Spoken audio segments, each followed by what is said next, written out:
14 വർഷത്തെ വനവാസം പൂർത്തിയാക്കി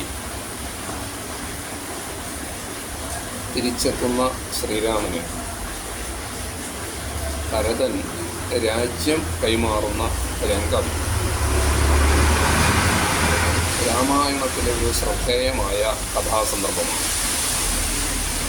ഇവിടെ രാജ്യത്തെയും രാജ്യഭണ്ഡാരത്തെയും സൈന്യത്തെയും രാജ്യസമൃദ്ധിയെയും എത്രയോ മടങ്ങ് വർദ്ധിപ്പിച്ചിട്ടാണ് ഭരതൻ ശ്രീരാമന് കൈമാറുന്നത് എന്നതാണ്.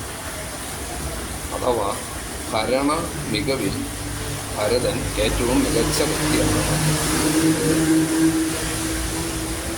ബാലകാണ്ഡത്തിലെ രാമ ലക്ഷ്മണ ഭരത ശത്രുഘ്നന്മാരുടെ പേരിടുന്ന വേള പരാമർശിക്കുന്ന സമയത്ത് കവി ഇങ്ങനെ പറയുന്നു: ഭരണനിപുണനാം കേകയകുമാരന് ഭരതൻ എന്നു നാമം നൽകി. ഭരതൻ എന്ന പേര് കുട്ടിക്കിട്ടത് ഭരണനിപുണനായതുകൊണ്ടാണ്. ഇത് എത്രമാത്രം അന്വർത്ഥമാണെന്ന് നോക്കുക.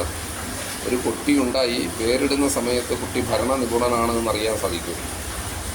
അപ്പോൾ പിന്നെ എന്തുകൊണ്ടാണ് ഭരണനിപുണൻ എന്ന് പറഞ്ഞത് എന്ന് വ്യക്തമാകണമെങ്കിൽ ആ വരി നമ്മൾ ഒന്നുകൂടെ സൂക്ഷ്മമായി വായിക്കണം. ഭരണനിപുണനാം കേകയകുമാരന് ഭരതൻ എന്ന് നാമം നൽകി എന്നാണ്. അപ്പോൾ കേകയ രാജകുമാരനായതുകൊണ്ടാണ്. അന്നത്തെ കാലഘട്ടത്തിലെ ഏറ്റവും അധികം ഭരണ നൈപുണ്യമുള്ള രാജവംശമായിരുന്നു കേകയവംശം. ആ കേകവംശത്തിലെ രാജകുമാരിയായ കൈകേയിയുടെ പുത്രനായി ജനിച്ചതിനാൽ ഭരതൻ ഭരണനിപുണനായിരിക്കും എന്ന വിലയിരുത്തലിലാണ് ഭരതൻ എന്ന നാമകരണം നൽകുന്നത് എന്ന് മനസ്സിലാക്കാൻ കഴിയും.